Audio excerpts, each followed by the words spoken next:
What is going on, guys? Just come to you with another video. I'm Brandon. If none of you guys ever met me, I go by Nova mostly. Hi, I'm Ariana, aka Mama Ari. And so we're doing a quick Q&A for you guys today. Some of you guys had questions, so you may send it. So I'm gonna pop those up on the screen. So let's go. So the first question is, how did we meet? Alright, so that's really a crazy one. So I had Ariana on Snapchat for about a year or so, or probably less than that. And I never said nothing to her, you know. I was like, she's really pretty, and you know. So one day I see she was going through some things, and she went to the hospital, and I really just wanted to check up on her and see if she was doing okay. She let me know that nobody was there with her, so I was like, I'm gonna stop by and see how she's doing, and I guess we just clicked off from there. I guess it was meant to be, if you want to say that. It really started by, I had posted a SENDIT on my story and he slid up on it, and normally I don't really respond to people's texts, but I responded when he slid up and told me it was him. We talked for like a night, and then it was the next day that I had went to the hospital. He went to go see me. It basically started like that, so yeah. Yep. Next question. Okay, do you want to read the next one? Yeah, sure. How did y'all find out you were pregnant, and what was your reaction? Okay, so what had happened was, I went to the hospital because I was supposed to be going into surgery, and a day before my surgery I had to go in for testing. So when I went in, they COVID tested me, you know, tested to see if I was pregnant, etc. And I got a call and they were like, one of your tests was positive, and the first thing I did, I looked at Brandon and he was like, you got COVID. And the crazy thing is, I was playing Call of Duty, so boys, I was getting ready to drop in, right? We were mid-conversation and everything, and so I think we were gonna land lumber at the time, you know, that was during Verdansk or whatever. So she said, like, I just seen her reaction, I seen her face, and I was like, what the fuck? You know what I'm saying? I was like, what? And I was like, you got COVID. And then I like, you know, when you start to get anxious and people not talking fast enough, and it's like, tell me, you know what I mean? And she was like, I'm pregnant. And I was like, I like looked and I was like, where's she playing with me? And I said something to one of my friends. I was like, she playing. I was like, she said she was pregnant. And then she got off the phone, and then it became very apparent that she was pregnant.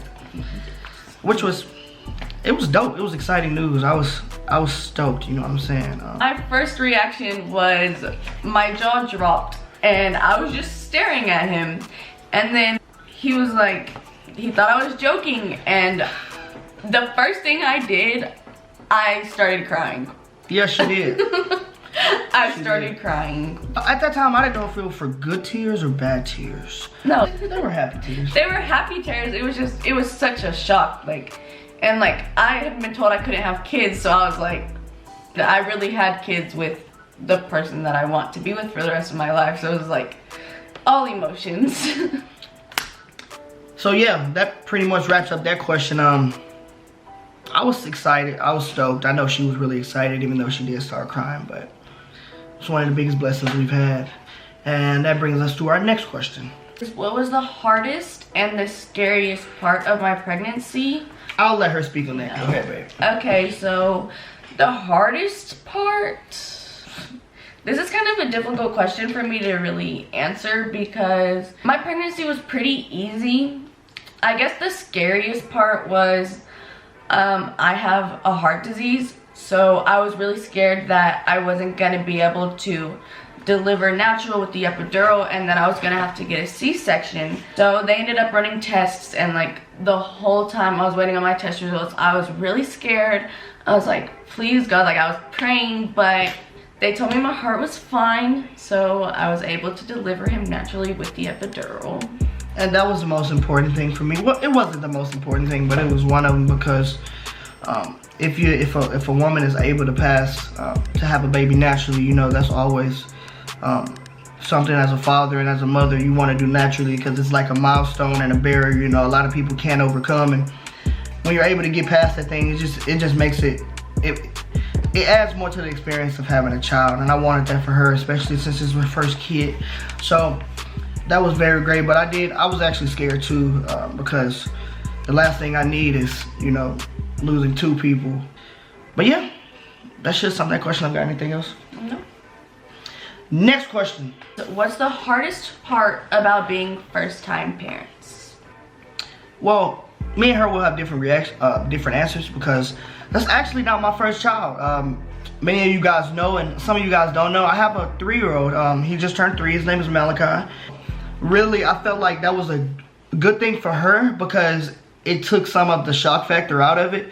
It can't take it out all the way, because, you know, because I wasn't the one delivering the baby, but I was, you know, there beginning to end. I never missed any appointments for my first son, anything. So I was very aware how the procedures go and the way things would play out. And, you know, having kids for the first time, having someone who, you know, can relate to things or give advice to things when you feel lost, you know what I'm saying, because this is your first time, it could make, you know, the experience a lot easier, especially for her, because the last thing you want is I understand one scared parent, but having 2 scared parents, that's, you know, that brings a lot of anxiety and stuff. So that's, for me, it was exciting. It was still, you know, a shock, because it is, you know, with all kids, you're just excited and anything could go wrong, which God forbid happening, and thank God it didn't. But I'll let her give her side. Okay, so the hardest part about the newborn stage for me is probably like trying to figure out a schedule, because he like is constantly like waking up all the time. You don't really get much sleep, but of course I have him, he helps a lot. You don't really get much sleep, but eventually your body gets used to it. And honestly, to me, it's really not too hard, but I feel like I was built for it. Like, I really feel like I was meant to be a mom, especially being a boy mom. Like, being a boy mom is probably so much easier than it is being a girl mom, which I haven't experienced, but I feel like I was meant to be a boy mom, and it's really, for me, it's not that hard. And don't get me wrong, the newborn stage can be difficult for anyone, no matter how many children you have, because, you know, babies are babies. But when the kid gets to a certain age and you can sit there and look in your kid's eye, being 1 or 2 months old, and they just give a slight laugh, it just warms you up. Like, everything is worth it at that point. You know, the sleepless nights, the waking up when you're really tired, going to sleep maybe not at the same time as the kids, so they wake up earlier. Those little moments, it fixes everything for me. That's for me. I can't speak on Ariana, but for me, it keeps me going every day. Like I said, a kid can be a gift and a curse to some people, but I feel like that's left up to the parents and how you look at when you have a kid. For me, having children has been a balance for my life, because it's like you walking down a pathway and you don't have any way to go because you don't have any real responsibilities. It's like you're just living in this world freely. And a lot of parents, including myself, that having a kid is like the glue that you need to just see purpose in your life. It keeps me level-headed, it keeps me going. It just keeps me going, you know. Maybe you didn't want to put as much effort into something before because you felt like you didn't have that much responsibility, but now you have something that relies on you. That, like I said a couple days ago, I was just looking at my son and he started laughing at me, and I'm just looking at him like, you can't wash yourself, you can't feed yourself, you can't walk, you can't talk.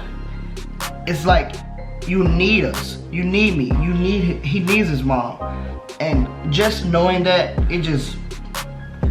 that's it right there, that's the glue. And I'm gonna add on a little bit to what he said, because it's challenging, I'll admit, but watching the milestones that he's made, it's worth everything. It's dope as fuck. Now he smiles, he laughs at us all the time. If we tell him that we love him, he'll try to say it back, he'll start cooing, he'll start smiling really big. Like, if we tell him we love him, it's his favorite thing, and it's the cutest thing. He's getting big fast, it's crazy. Yeah, seeing him, the smile that we're able to put on his face, it's dope. It's dope. Alright guys, so that's the video.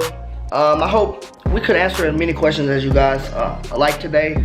Feel free to like, subscribe, make sure you hit that bell notification so that you can get notified whenever we post content like this. We plan on doing a lot more family content. I see that's what a lot of you guys, you know, have questions with. So we're gonna make sure we do that a lot more.